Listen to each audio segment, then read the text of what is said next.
I'm not speaking for every African or for every Ugandan tribe. Or okay, that's just a disclaimer. And I'm not speaking for all white people. Disclaimer: we're not speaking for every white person or every Canadian or British or every Ugandan. So we're just talking about our experience and what we know. Yeah.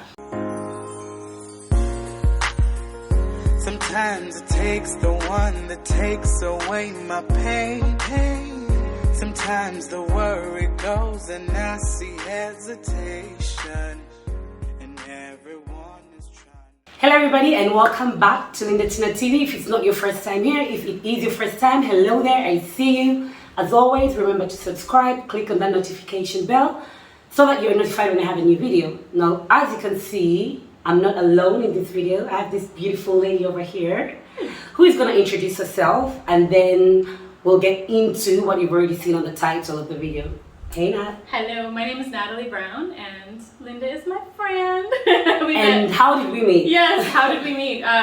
From YouTube. From YouTube. We met on YouTube, then we got to Instagram, and that's why you should follow me on Instagram if you don't follow me already. Yes. And I'll leave handle as well. Exactly. And we had this natural click also because we had kind of similar experiences moving to a new country. Yeah. So Natalie is from Canada, living in Uganda. Yeah. How long have you lived in Uganda? It's 6 years now. Yeah. Is it 6 years? I know, it went by fast, didn't it? Why did I think it was something like 3 years? No, it went 6 years. Yeah. 6 years, that's a lot of experience. I still feel like I'm still a noob a little bit, but it's weird because even when I've been in Italy for 10 years, for those who don't know, I live in Italy, Milan, and I always feel like I'm in transition. Yeah. Do you feel that? It's funny, no, because I was a professional recording artist for most of my life since I was a teenager, so I've lived out of a suitcase most of my life, so I think this is almost coming up to the most I've ever lived in one place, and I've actually lived here. It just hasn't been my suitcase and my stuff here. So do you feel settled in? Yes, I mean, as much as I think when I don't know, my husband and I always have this joke. We feel kind of like we're aliens because it's like we've traveled and we've been so many places our whole lives, and it's like the world feels like our home. So it's like we don't feel like one locale because we've always kind of picked up and gone. What do you call home? So now you bring me to. I call home where my husband is. I love him. He's my BFF, so he's my home. Oh, by the way, she's married to a Ugandan. So she's married to a Ugandan. They decided to move to Uganda. Yeah. So home is. It's really interesting. I think my concept of home is different than most people's. Home is just where I feel at peace at that particular moment in time, and in 10 years it might change and I'll go somewhere else. I mean, I feel like for us, we want to stay here. As far as building a home and a homestead, a home base, this feels like home base for us. But I don't know. I hate making promises about anything. So you don't know. Home could be any other place in the next few years. Yeah, but I think as far as I know right now, this is home, and we would like to stay here and build our life here. So if we build here, it's going to be home base. So yeah, definitely. Oh, cool. Yeah. So as you guys know or may not know, I have a blog about relocation stories and people who have relocated. I'm just going to put the details over there. You'll see them. I'm a person who has relocated. I have my experiences, the good, the bad, the ugly, because there's no one place that has everything also perfect. So in every place, there are good things and bad things. I want to hear about your first week. In Uganda. Okay. You get off the plane? No, we drove. Actually, we drove. Even more interesting. 20 hours from Nairobi to here. We packed all of our stuff up and we drove across. So you went Nairobi before you came Yes, we went to Kenya first. Okay. Yeah, exactly. We were in Kenya and then we realized it would be more advantageous for us to come and settle here. Okay. Until I get citizenship here or whatever we decided to do. So Natalie arrived in Uganda. Yes. It's her first week. She doesn't know anybody. Nobody, no, because even though my husband has cousins, he never grew up here and he didn't really know them. So we arrived really late at night, got totally lost. Jem, it was funny because we didn't know how developed there was a city, and we arrived at midnight, and Jem was like, oh, so in Tinda he thought it was well, this is downtown, and I was like, well, I didn't know. This is town. We didn't know, right? Yeah. So he's like, okay, all right, it is what it is. We had rented an Airbnb, and we went to the Airbnb, got there, and then we had to go to a wedding. So it was I think the day after we were there one day, and then there was one of his cousins was getting married, so we were trying to arrange transport. Now we had been told that our airtel numbers from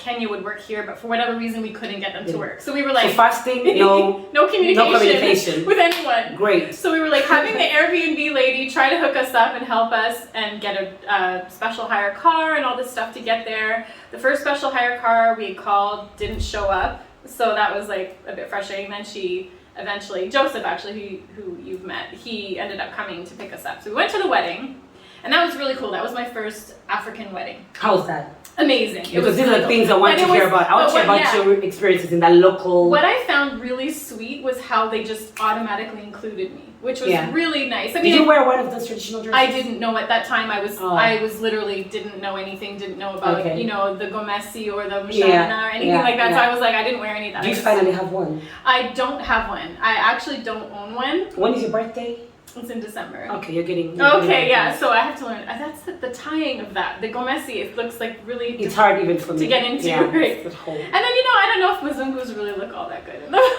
You kind of need to have a big butt and to I hold have an okay butt, but it's not like a very round butt like it's supposed to have in it. So I don't know. I think we'll figure that out. I think Omushanana might look better on me because of the way it is. How it is. And my husband's family is from Kampala, so maybe it might be more better. But I know wear both things, and obviously I want to be respectful of all the cultures and wearing whatever it is. So yeah. That I'm totally down to wear it. I would love to wear it. But yeah, I didn't have that. It was like we were just literally had just arrived and trying to find things in suitcases. This was even hard. Where was his suit? Where was my outfit? Whatever. So we go to the wedding, which was really, really beautiful. And it was like so big. Because our weddings, weddings are very expensive back home. And so you're like 120 people, like unless you're fantastic. 120 people here is nothing. A small wedding. It's a small wedding. Someone will be like, oh, we're just having a small wedding. It's 300 people. Or 500, yeah. And I've been to several since. One was like 1,000. Like it was like I can get to 2,000. Massive weddings. And now that I've lived abroad and I've changed my mindset on some things, I don't know if I want 1,000 people at my wedding. I mean, you don't even know how do you be intimate with them? You're not. Yeah, that's you're not. That's true. Because maybe that's an auntie of an uncle of an auntie of a cousin. Who are you? So I don't know if I really want that. How do you feel about this? They're nice and fun. I mean, I think it's a very personal, individual thing. For me personally, I want to know everyone at my wedding. Like, I want to be like, I love you. I know you have my back in my marriage. Like, that's how I see that. But I can see how in Uganda, because so many things are about status and your degrees are like. What was really interesting to me was not this wedding, but later on we went to an introduction, and how it was so important to introduce all of the bride's people, who they were, what their job was, so I see now here in this culture, as far as what I can interpret from what I've seen, it's really important to know people's status and their credentials and things, because it's like, if you're going to go to that person, they're a pro at this, or they're going to help you with this, or they can support you in this way. Whereas in my culture, because it's sort of every person for themselves in Canadian culture. Okay, yeah, that's true. We don't really rely on people. Like we don't do fundraising. Like, you pay for your wedding. Your parents had to pay for your wedding. Did you find that you paid? Awkward? That we fundraise for our wedding. So in Uganda, if you're having a wedding, it was weird. One introduction. Yeah. You actually make meetings. Meetings, committees. Yeah, you make a meeting and everyone is going to be like, okay, I'll pay this. Even though in Italy, I saw they do a sort of similar thing. Different but cultures. they contribute to your honeymoon, for example. Yes, right, okay, yeah. But in Uganda, they literally help you pay for your wedding. My peeps, do your own stuff. You don't get any. You want to get married? You want to go to Hawaii? You're paying for that. Like, you're paying for everything. Seriously. How do you feel about that? Is it okay? Let me phrase it differently. If I am a friend of yours, a Ugandan, and I come and I'm like, man, I'm getting married, so what's your contribution? Loaded question, because I'm Mzungu, so everyone thinks that there's an ATM behind my back somewhere. So they come to me, and my husband too, because he's diasporan. I think it's cool in some ways, but yet, okay, again, the sense of community in Uganda is different than the sense of community in let's say Canada. I've lived in the US and Canada, and my parents are British, so I can only compare to those three cultures and the microcultures within the main culture. I think I've been raised to, if you pay for something, you have ownership of it. So what I saw was that maybe the bride and groom have ideas, but it's not really, the wedding is not about them, whereas in my culture, the wedding is about the bride and groom mostly. For what I've seen is like, people want their desires met, like they want to look a certain way at your wedding, so they'll pay for certain things or whatever here. That's what I've experienced. Again, I've only Yeah, been in 3 weddings. actually, So what you mentioned is kind of true. The weddings in Uganda stop being about the bride and the groom, and they're more about how they are going to make their family look, right? Exactly. how they're going to represent the family. Yes, Yeah. that's what I noticed.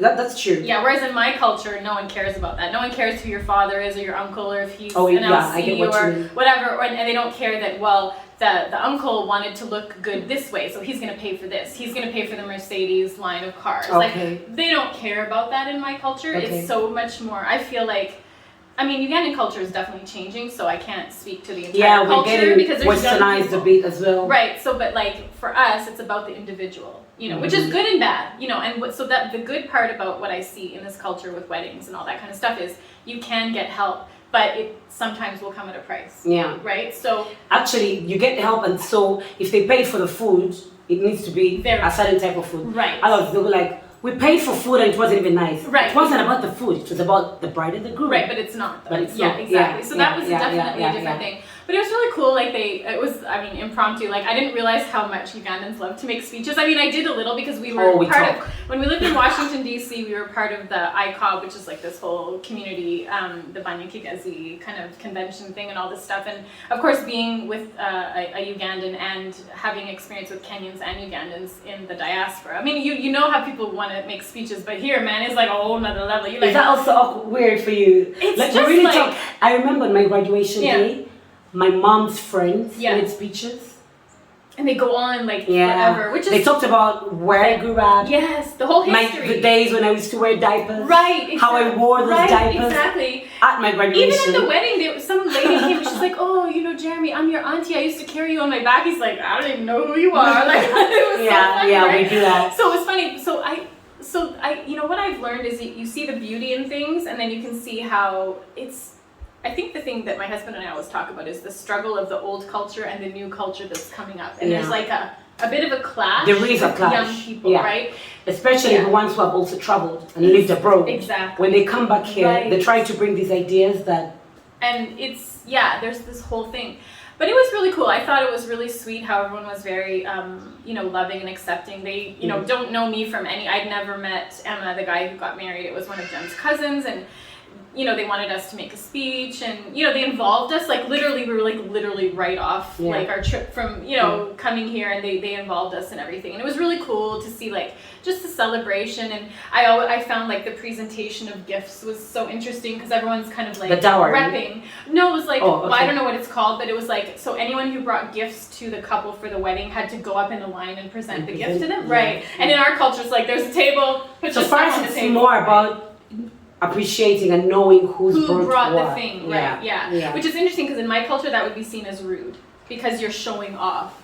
So you don't want to do that. You don't want people. You don't have to be. Exactly. You don't want to. You don't. You know who gave you the gift because they give you the card. But you don't have to really know. You just put it on a table, and then later the bride and the groom will write thank you cards and thank the person for the gift. But it's not a public acknowledgement of the wealth that's been given to the. Actually, on our traditional weddings, have you been to one? A Kwanjula? I've been to Kwanjula. Yeah, I have. Yeah. So we kind of. There's even a time for that to display. Yes, I actually saw that. Yeah, they brought the food for the kunja we went to.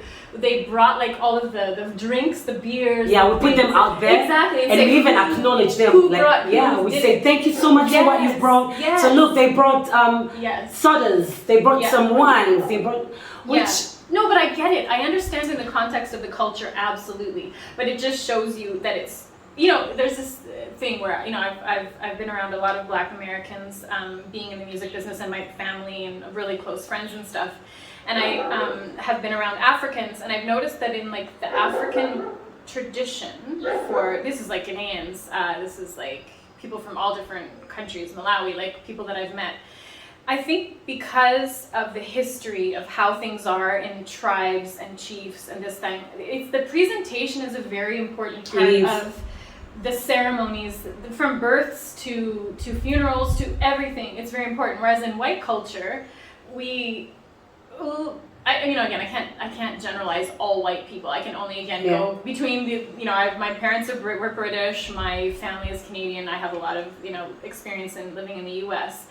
We're very boisterous and boastful about certain things like accomplishments and like that we have money, but we don't necessarily show it. I think. Yeah. I mean, in There's the way something that you guys discreet do. about I mean, your yes wealth. and no. Now people are like, oh, I'm an internet entrepreneur. I'm going to show you my 10 Ferraris, like Ty Lopez. On, Yeah, you know, yeah, like you know what I yeah, mean. Like, yeah. so they'll show you all their stuff. But if you have what they call old money, you would say that's a new money attitude, where you have to show off how much you have. Okay. So like in the cult, I was not rich by any means. My family was not rich by any means. But like, especially in British culture, it's like you're very quiet about things. You don't talk about stuff, you know.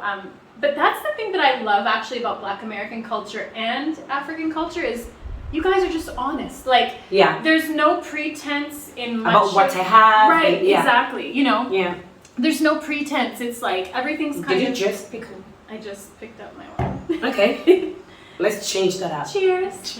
Cheers to you. But I love that it's just real, and it can be ugly real or beautiful real, but it's there. It's acknowledged. Yeah. In my experience as a daughter, a Canadian daughter of British parents, is that you don't talk about anything, you don't show the bad, you barely show the good. I don't want to say all British people are stiff upper lip, but there is some truth to that. But that depends, Natalie. I'll tell you, in the culture I come from, I'm a Uganda from Central. Yeah. We're actually told not to tell what's happening inside the homestay. Interesting. Okay, so you are actually told that, because that's how No, we're told straight up. Okay, interesting. If there's something going on in your marriage, in your home as a child, you shouldn't be telling the neighbors about it. That's interesting, because that's kind of like how I was raised too. And everything that happens under this roof stays under this roof. And there is even a proverb about it. Really?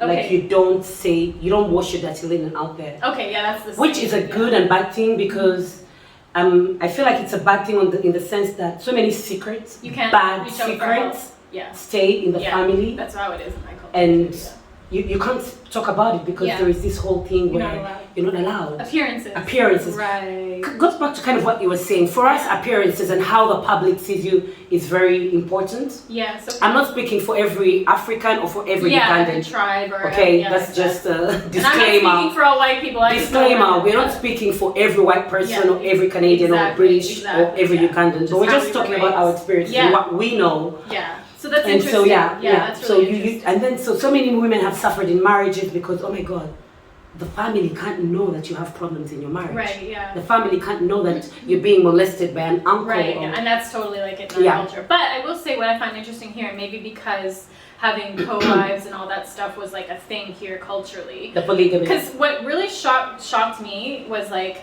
oh yeah, I have 14 siblings and they all have different, mothers or whatever. Yeah. That is a culture. That's a totally cultural difference. Was it something that shocked you? It did. You meet people here. I come from a family of 11. Yeah. Yeah. Is it something that you were like, what? It just that everyone had like a different mom and that everyone was cool with it. Like we have everyone's cool. Like in my culture, that's interesting. You don't find out about your hidden sibling until like they're 30 and they come knocking on the door and then you're like, holy crap, what? Like you don't know, and they keep it hidden. Like it's all hidden for the most part, generally in my experience. So that was interesting for you that we talk about our siblings and our different moms and dads. You know what was really surprising was like, and everyone just accepts that's my half sibling. There's no animosity. There's no. But I think I don't know. But you know what's funny? When I first came here, I thought, oh, it's because of inheritance. But I'm like, y'all have some land. You have a lot of stuff. Yeah, but even people who have nothing. Yeah, they're still. It's just. I think it goes back to the polygamy being very accepted here, but things are changing now. Yeah, they are. Yeah, things are changing. People are not accepting that stuff anymore. Yeah. But we grew up with siblings from 3 different moms. And you don't get angry at that mother for sleeping with your dad. Probably between our moms, maybe there was something. So that's there. But because that's what I wondered, because you hear about co-wives as a thing, and I'm like, so is everyone cool? Like there's. I don't think everybody's cool. You don't think so? No. Okay. But then, because it's very normal, your husband is not really going to tell you, but it will be an open secret. Right, okay. Everybody knows your husband is sleeping with Angela. Right, okay. And Angela knows that you exist, and Angela is cool with it. Okay. So Angela is going to go on and have her babies. Right. And you'll all just be cool. And then one day, Angela's babies will be in your house, and they'll be meeting their siblings. I find that so interesting, But I think, too, it's different because in my culture, having children is really expensive. And it's a different the legacy is different. So here, what I've learned, and again, correct me if I'm wrong, it's just that the more children a man has, the more value. The more children that a woman has, the more value. It used to be prestigious to have a big family. Yeah. I think it was also because we help each other a lot. And that's what I do see that. So if you have 10 kids, Yeah. the older one is probably going to babysit the younger Right. one. Yeah. So it's The phrase it's "it takes a nice. village to raise a child" literally happens here. Literally. But in our culture, then it doesn't Literally. really. It's like you can't afford to feed your kid or send them to school. Too bad. Yeah, Like they're. yeah. I'm not saying. And again, I'm not painting all. We help each other out, but in a different It's way. very And we feel extensive like here. if you have a child, that's your you chose to have that child. That's your responsibility. That's different. Yes. In our culture, it's your child, but my sister's children are literally Your my children. I see. I'll take them on. I'll do And that's things for them cool. as I would do for my child. Yeah. And even disciplining. Mm-hmm. If there's a kid out there making noise in See, your we can't do that. next If you door, cross that line with Ooh, another sure. Mizzou, you can't. Yeah, Yeah. you get called out for disciplining someone. Now, you didn't use. Now, me growing up, it didn't used to be like that. Everyone would smack or would discipline. like an auntie would yeah, just anyone, even a neighbor. Even a neighbor. But now, I feel like in most of North American culture, that has changed because there's so many laws against so many things. It's really hard to discipline your children now, and there's a whole different vibe about it, which is a whole other video in itself. But Yeah. it's just really interesting how now, like, I have to be careful. I can't like say, Yeah. don't do that thing. even now it's changing, but hard. it's still very I've- deeply rooted in our culture. And I see the difference in kids between Yeah. the two cultures. And I don't know, I think it kind of helps to ground us. I think so. For example, yeah. my mom spent very many years abroad. I grew up, without my mom present in the Right, house the yeah. whole time. But I was so grounded because there was an uncle and there was an auntie. So they're watching me. You're being watched by the neighbor. So you kind of So is stay it like grounded. Chiboko kind of thing, like all the time? Yeah, It Chiboko was- is like that smack. Yeah. Moving on to, I don't know, let's start with the great things. We're going to just be having this conversation. It's a mixed up conversation. Yeah. The culture differences and everything. Yeah. We'll be touching on everything. So if the conversation is a bit all over the place, it's because we didn't really have a script. Yeah. We're just having these conversations. Girl talk. Yeah, girl talk, coach conversations. She's hosting me in her beautiful home. I wish I could show you guys, but no. And glass of wine. Yes. So Cheers. it's really nice to finally meet her Yeah. and have this conversation. Isn't it weird though how like we've talked for so many years and we haven't met in person? Yeah, I think it's about 3 years since we met and we 3 haven't years. talked. Yeah. And I was like, no, I'm coming to Uganda and I'm meeting you. And I don't care what's on your schedule, I'm meeting you. Made it happen. So this is great. So Natalie, let's start with some really great things you feel you feel about Uganda Yeah. and moving here, because I'll tell you something, relocating is hard. It is. You've lived in your suitcase for years, Yeah, so you know yeah, what I mean, but it's yeah. even different when you're always on the go. And it's a whole different continent. Exactly. totally So she different. moved all the way to a different And I never continent. visited here. I never even had one You visit. had not visited before? Nope. My husband hadn't even been back since he went to the US, so we were both literally So her coming husband here. has been in the diaspora for years. Yeah. He's literally more familiar with American America culture. than Yeah, here. it's true. And then he moves back home. And this is a whole other topic. Moving back home It's a whole as someone who has lived abroad is different. It's very different, but Yeah. maybe I'll touch on that in a whole Yeah. other video. Yeah. And so I want to know, what are some of the things you got here and you're like, oh my God, this is amazing. I mean, There's so many good things yeah, there about are. Uganda. There are. No, But- it's true. No, I mean, obviously being Canadian and coming from a place where it's minus 60 in the winter, minus 60 Celsius, y'all. So it's cold as all heck. Where in Canada were you living? So before we moved here, we were living in the province of Ontario. But I was born in the province of Ontario. I lived in Winnipeg, Manitoba, which they call Winterpeg because it's literally it's very cold. That's where it was minus 60. Then I Minus what? minus 60 with a wind chill. Yeah, it's Minus 60? 60 minus. Not 16? No, 60. Like it's you. Like we would have warnings. Okay, your body parts. You'd have to look in the morning on the news before you walked to school to see how fast will your body parts freeze. Like that's how cold it was. So No it was way. very cold. Yeah, it was very cold where I Okay, so now it's like what? I don't know. It was 22 or whatever it was Celsius last It's night. nice It's like to be- 30. to have Today they warm said it was weather. going to be 30. So definitely the warm weather. I think any Mzungu is going to say the warm weather because we all come here and are like so happy with the weather. You don't have to check every day like what's the weather going to be. The food here is amazing. Avocados, like that is literally crazy. I think we have the best the best avocados avocados ever. in the world. What's your favorite Ugandan food? Oh, If you have a favorite. I love katogo, but with no offals. I love what's it called? So katogo, I'll throw in a picture for you there to understand. Katogo, kalo, I'll throw in a picture for you. There's so much I like. Have you learned how to cook any of these things? Not properly, no. No, a chapati, okay, maybe I can make a chapati, but like, no, because we don't even have a sigiri, so it's like, I feel like you can't get the real proper Yeah, but no one's flavor. using a charcoal stove anymore. But no, they are. Sigiri is a charcoal stove. Yeah, they have one outside here, so Yeah, but but it's the too much food, work. But the food tastes. I'll show you a picture of what's the a charcoal, sigiri. the a charcoal stove. Yeah. stove tastes like the food is just. We also have water from the pot. Exactly. I don't know if you've tasted it. It's from a clay pot. Yeah. And the sweet so potatoes cooked in there. So like pretty much, I think the best way to say is what don't I like. So is there a food that hasn't really matched with your palate? Really? Because I don't like soft skin on chicken. So if I take but there are different types of luwambo. So I'll show you what luwambo is. I've only had chicken. It's stew or sauce in the leaves. In So, banana leaves. yeah. That's like my favorite. Like none of them. I've only had chicken though, and maybe I didn't have it at the best place because depending on who cooks it. So there I'm is down one to with try. ground nuts. Okay, I haven't had the that. ground nut. I've had the one that paste. just has the soup in it, just the soup. And you didn't like it? I like the chicken, but I had to take the skin off because I like crispy skin. You don't like that I don't like the texture. I'm a texture person too with my food. Okay. But I'll tell you one thing I got over coming here. Yeah. Was eating a fish with the head on. So at first, so back in the day, the girl who actually used to braid my hair years and years ago is Spanish.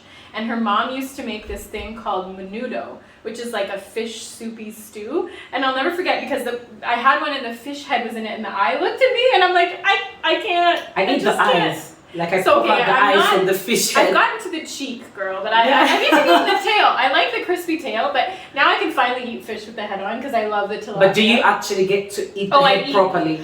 Because you have to open it and eat everything in there. I do now. Are you but sure? Except for the eye. I can't do the eye yet. Because I've had cow eyeballs before, and I just remember the...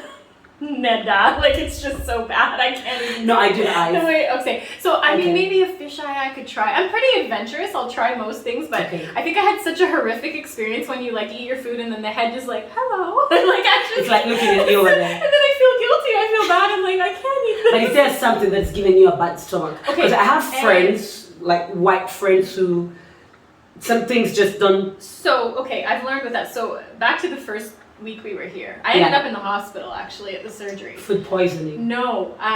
So I have IBS and I didn't realize. So I had some products like bread and stuff at the wedding that triggered my IBS so badly I ended up having like one of the worst attacks of my life. But out of that actually, I got some of the best treatment I've ever had for that particular condition, and now actually the doctor gave me a medicine to keep it so you found a doctor who understood? Yeah, at the surgery. It was a Ugandan lady doctor there. Okay. And she helped me so much. It was amazing. Okay. So I generally, as far as the food, if food is sitting out, like anywhere, it would be, like if I've gone to barbecues in North America where I've got food poisoning or something. Okay, so there's nothing in particular. No, there's nothing that I wouldn't try or don't necessarily And everything here is natural anyway, like. Yeah, pretty much, I mean, now I'm getting, unfortunately the market food they're spraying, especially the tomatoes, have high pesticides and stuff in them, which is unfortunate because, as far as the food goes, I mean, it's in abundance, and that's the other thing that's so funny, how people are like, oh, what will you eat? I'm like, there's so much. It's like growing in a courtyard. I have gotten fat living here. Like, there's no shortage of food, trust me. Like, it's not like that at all. But no, there's nothing. So other great things. Okay, the only other thing that I would say that I don't like food-wise is the drinking post-show, where it's grainy, it's a bit gritty.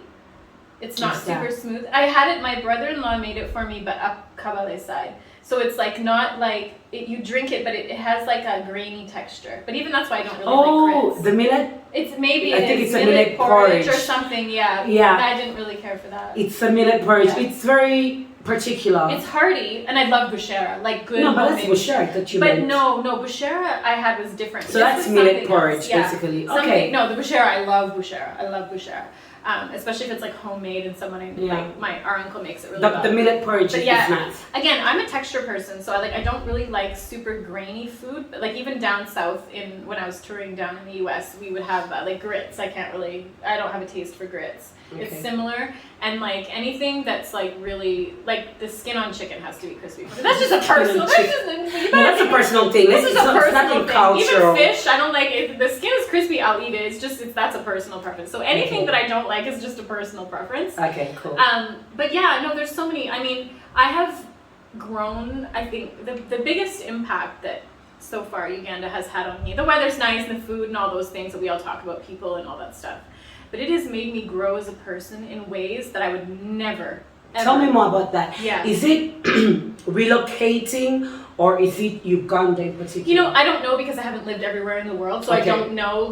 But all I know is that from my experience of touring in the U.S. and touring in Canada and being in Britain and all those places, those Western kind of countries, the things that I have learned and had to face, not always easy things, have changed me so much as a person, have made me grow, have taught me I'm not a patient person, and living in Uganda has forced me to become more patient. Tell me about that. Why do you think living in Uganda has taught you to be a patient person? Because nothing is what it, you go to make your application at whatever department of what, the things are on the paper, but then it's not the things on the paper, and you need other things, and you've got to go here and this and that. And then there's also like, and I don't know if it's just as a Mzungu experiencing this, or if it's just the power dynamic between people who are in positions of power who will give you things, and learning how, okay, in my culture, when you go to a government agency, they work for you. You're a taxpayer and you're paying taxes, and they work for you. Here, you better bow down and you better be very kind, and you better ask how their family is, and you better do all that whole dance, or else. So even me as a person who I'm born and raised here, it really annoys me how some things here don't work, and you have to kind of beg to be given a service that they're already being paid for. Exactly. You know? So you go to a public office and you're tossed around between 5-6 people, and maybe in the end they'll even ask you, can you just pay a little bit more so that we can give you something that they are supposed to give you. So as a person coming from the West, and even me who has lived abroad now for a while, it can be very hard. I actually, the first 3 months we were here, because we had to change my paperwork, and I was freaking out. I was freaking out because in my country you do things a certain way and they tell you it's going to take 2 weeks. And 2 weeks are 2 weeks. And I was on a certain visa and I was like, oh my god, I'm going to get like kicked out of the country, but what you realize here though is that everything can happen, and you just have to be patient and wait. And so things that I would be very uptight about, and people here laugh and say, oh, Bazungu, you're so uptight and whatever. Okay, we are, because our culture is different, but I'm even extra for that. I'm told that I'm uptight, because when I come back home and I want things done, I want them done, but I mean really done. Yeah. Not one day, maybe 1 week later, and they tell me, "Oh, you've lived in the West for too long. You don't know how things work here anymore."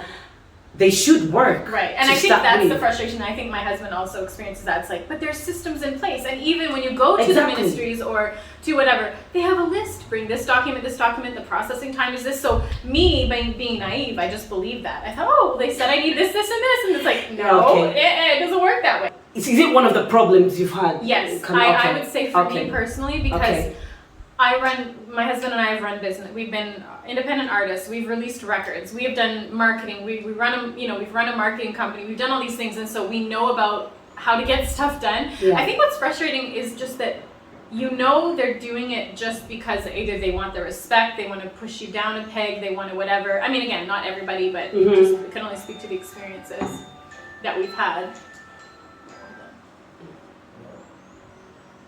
So what was that? Was that our food? Yeah, our food just came by. Our food just came by. What are we having? Oh, I got chicken with mash. Yeah. Roast chicken with mash. Big ups to Jumia, saving our life during this lockdown. Oh, Jumia is like not paid. This is not paid. It's not paid. It's not sponsored. Not paid ad. But Jumia is like Uber Eats. Yeah, it's similar. Does it really help? Because that's another thing. Do you find buying things and ordering things at home a bit difficult here? Okay, I know things have changed now, but I would say pre-lockdown, yes, it was incredibly hard, and you have to go out. And the thing with here is that it's not like back home where it's like everything is in one super complex. So you have to go to the butcher and then the baker and then whatever and go to here and go to. Okay, yeah, we have big grocery stores here. We had ShopRite, who now exited the country, but now there's Carrefour. But not everything is there, and it's not like superstores. I find Capital Shoppers in Tinder really good because you can get household stuff upstairs and you can get your food downstairs. But I now have learned how to order more stuff via WhatsApp companies or from Jumia. But how reliable are they? Time-wise and time. That's time. Tell me about the concept of time and how that has impacted you, what your experience has been. I will be honest and say it frustrated the heck out of me the first few years we were here. But then you just have to realize, it's just Ugandan time. And you have to just be patient and say, if you're gonna, so now I've structured my life around that. So before, like in Canada, you expect a delivery, you wait for it, and you get it within, maybe 15 minutes late. Here you can't do that. You just have to go on about your business of the day. And when they show up, exactly, they show up. So I've learned, and also now I have an amazing lady who does shopping for me. So because I find it hard because of Muzungu price. So Muzungu price is like 5 times or 3 times the white price. The price stuff, right? You're given as a white person, and but also as a person coming from the diaspora. Exactly. And again, I don't mind paying a little extra, but when you're trying to charge me like a ridiculous amount where I could import it from home. There's our food. There's our food. It's frustrating. So I have a really amazing a friend called Irene who she runs a company here called Shopcut, really cool company. She does everything. She'll do research, she will take stuff for dry cleaning. So she's able to negotiate a better price, but also she knows where to go. Because for me, going downtown, shopping for clothes, it just attracts too much attention. Yeah. And I find it's not dangerous at all in that way. It's just frustrating because because then I like having attention, but but they're on coming the stage, to you. not in the it's kind of like when you go to the beaches and then all these beach boys. Yeah, exactly. Like when I'm shopping for underwear, I don't want you looking over my shoulder to see my underwear. Do you feel like you're being treated differently, being a white woman? Yes. In Kampala, in Uganda. And I don't like it in the fact that I'm just a person, and when someone sees white skin. Not everybody. There's 2 camps I find now in Uganda. There's the ones who are like, Muzungu go home. It's starting to happen. And then there's the ones who revere us like gods, and I find it it's sweet, and I've had many conversations with my Ugandan friends about it. They're like, well, they're just showing respect, and I'm like, yeah, but I'm no different than they are. I'm just a person with a different skin color. Exactly. And also there's like a whole dynamic of how they treat my husband because I'm a Muzungu. They have preconceived notions about him that are incorrect. About interracial. Yes. Why we're together, what the situation is. I got that too. The reason when they see with a white man, they always have these assumptions of maybe you're trying to get a green card or a visa or they're wherever, rich or whatever. Or they're rich because the assumption is always that the Muzungu, the white person, is better. A higher status. Exactly, which is crazy. Heartbreaking. I find that heartbreaking because my husband is an amazing businessman. He was a producer. He's done like all of these things, and I feel like he doesn't get credit for it, and it's like it's not fair. So that's something that's a struggle that we've had since coming here, and I find it's really hard because as a foreigner living as a guest in someone's country, you want to be respectful, but sometimes I just want to say, guys, I'm literally the same as you. Please don't. But I think that also goes back to the poverty. Yes. White people come here and they bring in money. Mentality. They bring in money, and so when they see you, they're hoping that you're gonna give money. And I think it's also colonial mentality. It is. No, it's they think you're here to save them. Absolutely, and that's just so sad to me because. Ugandans are so smart, they're so clever, there's so much potential, and it's like you're then just giving away the ownership of your potential when you do that, and it's like I can do no better than you can. You have the capacity. Now, not everybody, like we understand that there's definitely poverty here. There's definitely tribal structures in place. And the inequality. There's nepotism, there's all of those things that do make it much more difficult, and it breaks my heart to hear. I do love to hear people's stories, and I've heard so many stories, but I do find it hard because I am no better, I am no more capable, I have no more available to me. Okay, yes, I can see on the outside how someone can say that you're rich. Okay, yes, I understand that because compared to the average Ugandan here, but also the other thing that I find interesting is like they just think I was born with a silver spoon in my mouth. And I'm like, I've been working since I was 6. Yeah. I have done, cleaned up dog poop. I have worked really crappy jobs. When I told the lady who cleans for us, I was a cleaner in university. I cleaned people's houses, and she was just like, how did you clean? I'm like, I have done some of the crappiest jobs for money. And I have worked really hard, we've worked really hard in our careers and with songwriting and licensing and all those things too. So you know what it means to struggle, oh my but gosh, they don't relate struggle with the white person. Yes, but I also have to also acknowledge that, yes, as a white person in any first world non-developing country, we do have privilege because we have things like social security systems and all those things. So I can't compare my struggle because I always had at least one meal a day in my house.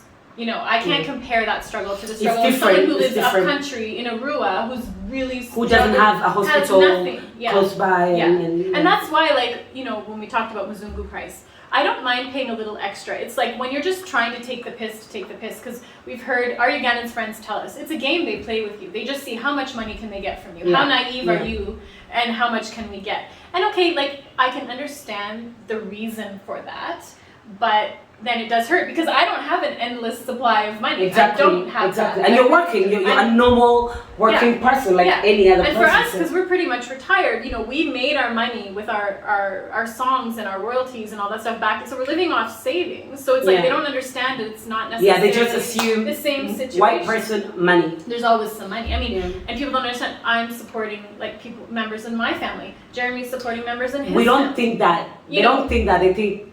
White person, everyone in your family is doing well. Yeah, that's not the case. We're supporting so many people, and that's what they don't. It's like I don't mind helping, and I want to do as much as I can, but I can't help. I wish I could. I wish I was a gazillionaire and I could help everybody, but I only have a certain amount, and then I also have to pay for my own living. Yeah. And I've worked hard. I think one of the things I've struggled with, there's a thing called white guilt, and I think many more conscious white people suffer and struggle with this. And it's not meant to say poor white people. It's just. You have privileges, but you didn't. I didn't choose to be white. Right. I didn't make the choice and say, "Hi, I'd like the white skin, thanks." I didn't choose that. So it's hard because also, I have worked really hard my life. There's times where I've had nothing, where I've made $8 a month as an artist and starving and sleeping on couches and floors. I've literally been there. And you could say, well, at least you had a couch and a floor and whatever to sleep on, and some people don't. And I get that. So you struggle with this privilege because there's certain advantages because you do have white skin. And do you feel that when you're here in Uganda, and how do you manage it? Stay humble when you're being put on this very high pedestal. To not be cheated because you're a white person. How do you... So the humble thing is...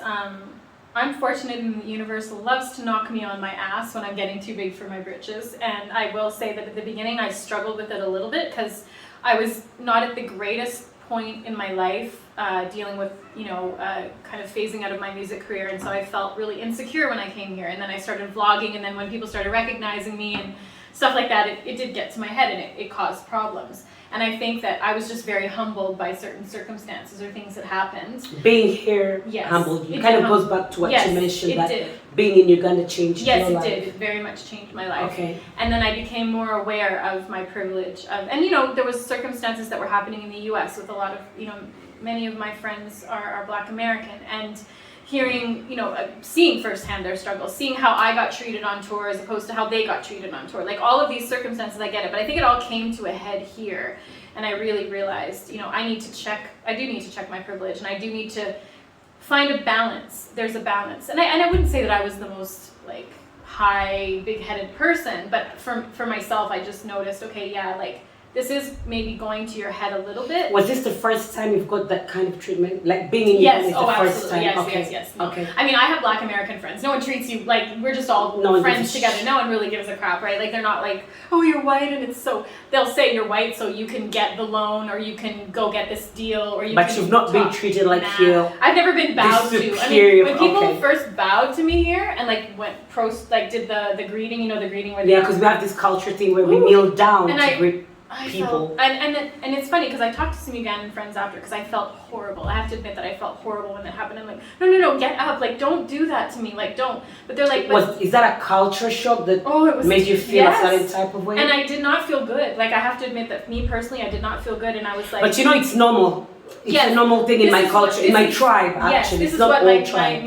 my fellow We Ugandans kneel told me. down out Yes. of respect Right. to elders mostly. And serving your husband food and all that stuff. Yeah, But I'm it's like, getting don't- outdated, but Don't give me that same, like, I don't, what did I, because in my eyes, I'm like, I didn't do anything to deserve that. Okay. You're just the same, if you're, whatever, you're the same person as me. I definitely don't deserve to be bowed down to. That I found. Okay. But then I also had to be checked because they were like, but it's you my can't culture. refuse it because that's Yeah. that's like when we would go to the village to visit relatives and they would give us the meat first. I just felt terrible. Like, Okay. I can have meat any day of the week. You guys have it, but then they say it's disrespectful. So I've learned to take a piece of it, to take a small portion Is of that it. another challenge, having It to is.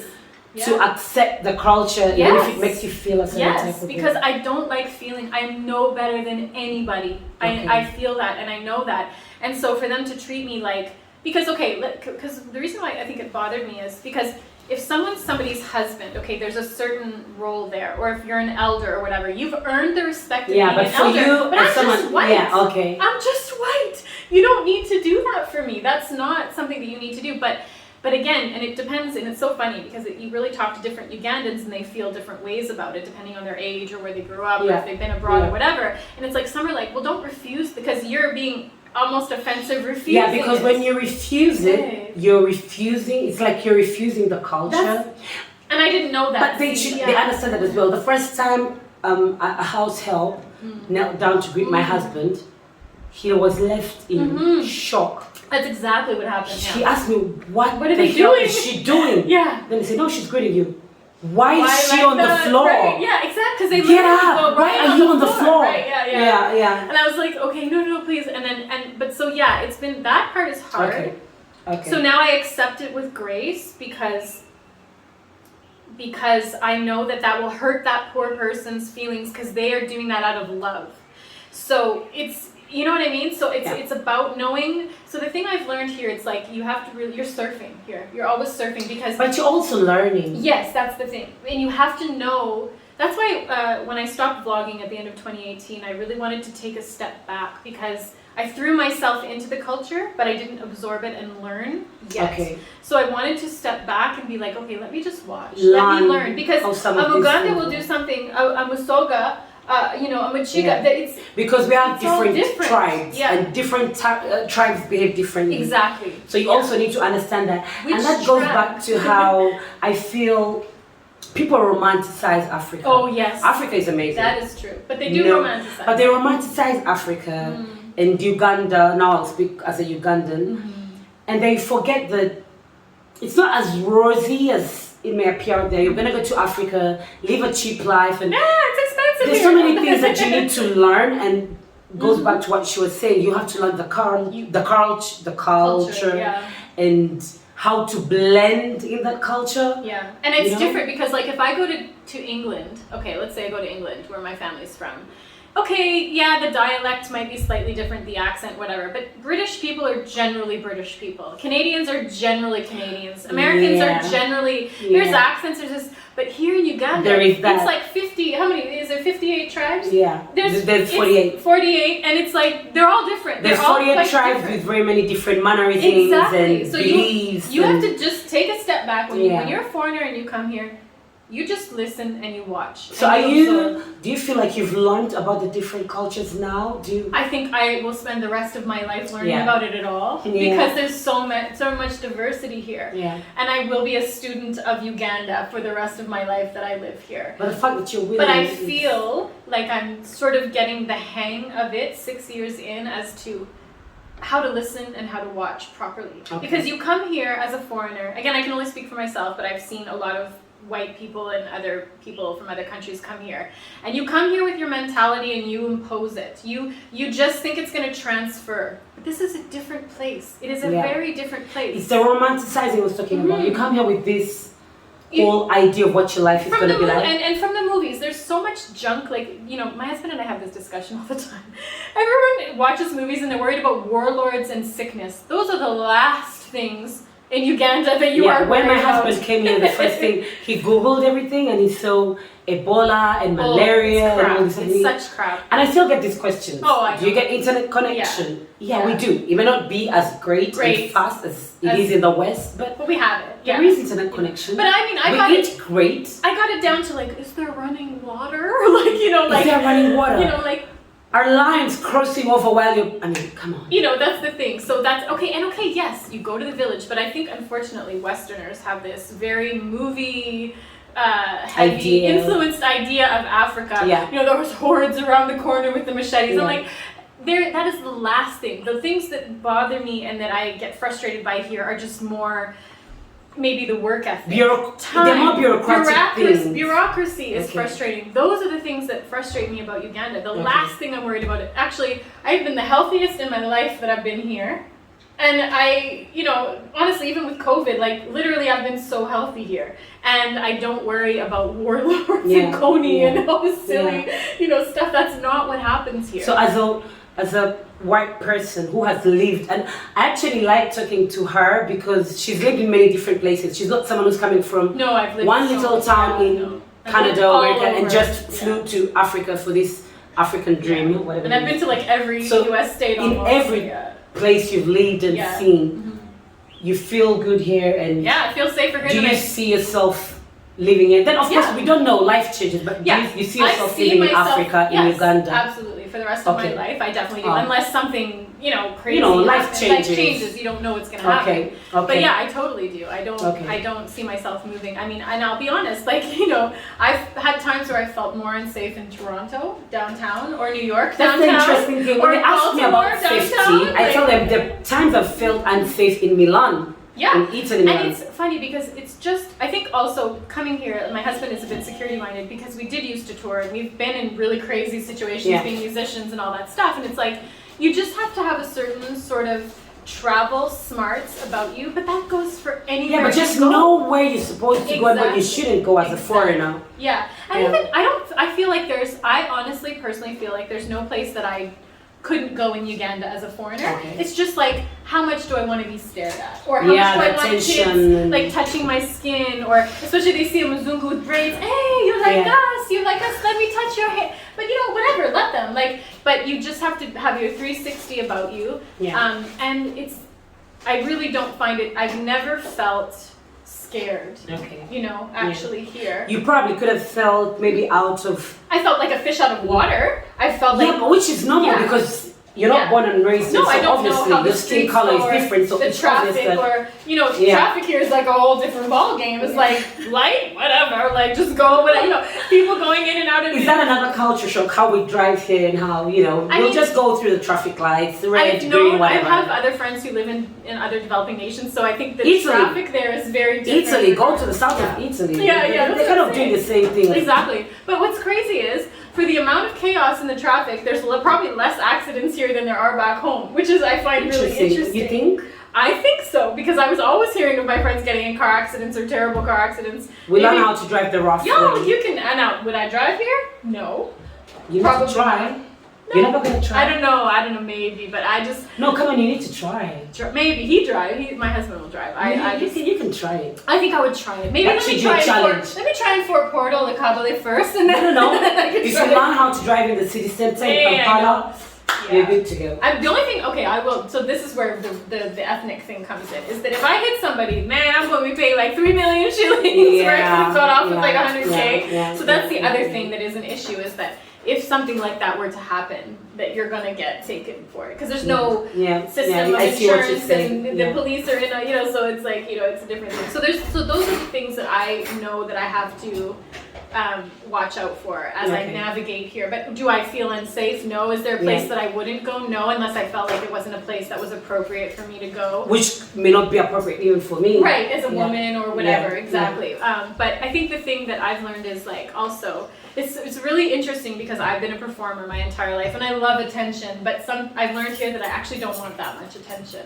I think when a white person gets here, first they enjoy the attention. Oh my god, everybody, and then it reaches a point where you're like, I feel like energy is just, I'm having to put up so much energy. So now I'm more I'm more aware of like where I go and whatever, and you know, like the kids is interesting. Whenever we go to the village, so and it was funny because like last time we were up near my brother-in-law's village. And they were like, Muzungu, and my mother-in-law was like, oh, she's Muzungu Muchiga. So just, you know, and they were laughing and stuff like that.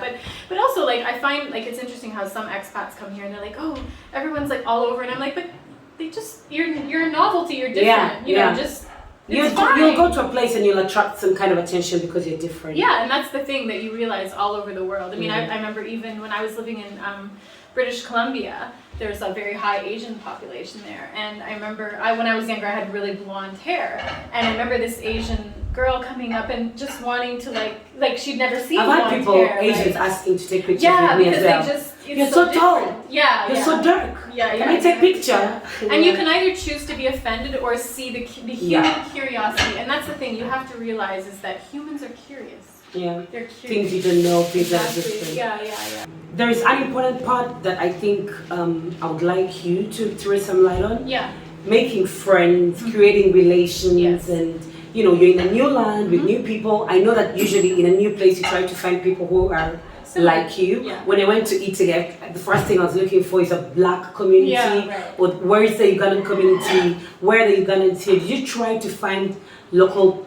Did you try to find people from Canada or from the US or from England, or was it easy for you to? How easy was it for you to make friends with the locals? Right. So there's two parts to that. One is when I first got here, I really didn't want. I already know my peeps. I didn't really want to make friends within the expat. So you already had a circle of friends, like? No, I mean I was friends with my husband's cousins, and then I made local friends, and I had good experiences and not so good. How easy was it for you to make local friends? Easy, but because they wanted something. Because they wanted to be a friend to the white girl. Right. They think, oh, you'll get me a visa to Canada or whatever. So I've learned with both groups, with expats and with local friends, you really have to sit back and see what is the motivation. Because even in the expat group of people, I realized not just because someone is from abroad or your country even, they're you have to use discernment like you would with any friend anywhere. But I think, and again, I can only speak to myself and some people that I know, is that we just go, oh, that person's like me, so I can trust them. That is not the truth. That is not the case. And I think that's a mistake people who relocate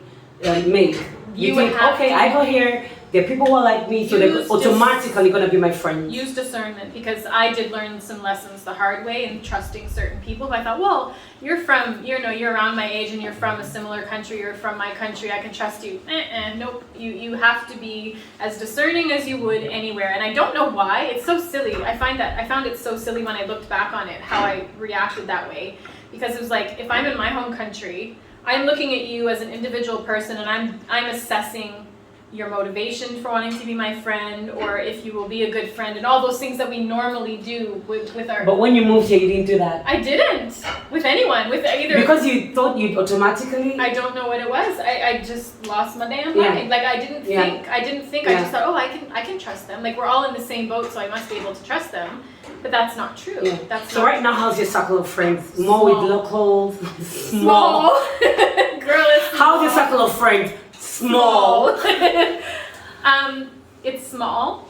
I would say it's pretty much an even-ish mix, I would say. A lot of our friends, which is really cool for us, are in a similar configuration as far as like a foreign white woman who's with Uganda or somebody like that.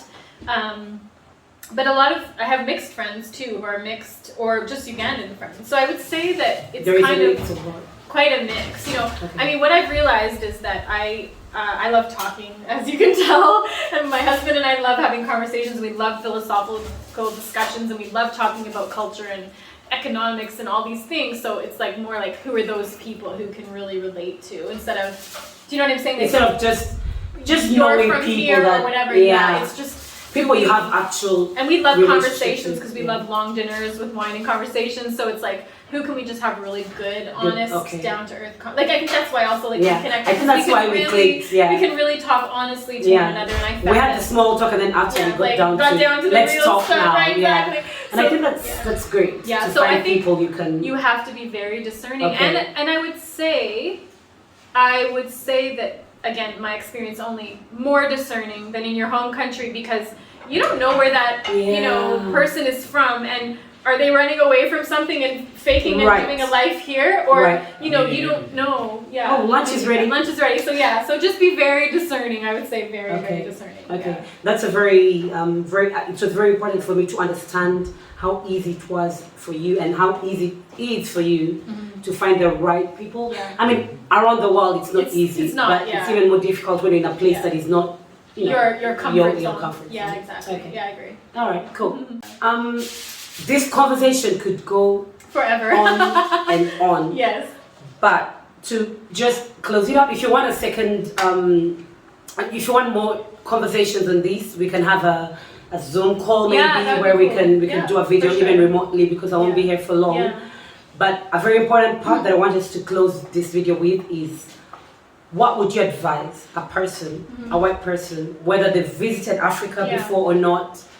What piece of advice, what important things do you think they need to know before? Before they make that decision? I've had so many friends, even in Italy, telling me, you know what, I would like to just move to Uganda, just live there and live in, this dreamy land. And I'm like, like all places, it's not as dreamy as you may think it is, but it's also great. What would you tell someone out there? There's a few pieces of this. One, if you're coming here to help, don't assume you know the help that people need here. Oh, thank you. Okay, because y'all come to build your wells and all that stuff, and that's really nice, but is that what they really need? You need to ask, you need to sit back, take a page, and ask people what they actually need. Because there's a lot of stuff that goes on here, and I know these people's hearts are good, but you bringing thousands of pounds of books and all the clothes, Owino has an amazing market. You're bringing books to people who don't even know how to read. Some of them don't, but First also teach them. They're going to use it as a menstrual pad, or they're going to use it as toilet paper. Sorry, that's the truth. In some of those villages, they're not going to use it to read. They need to have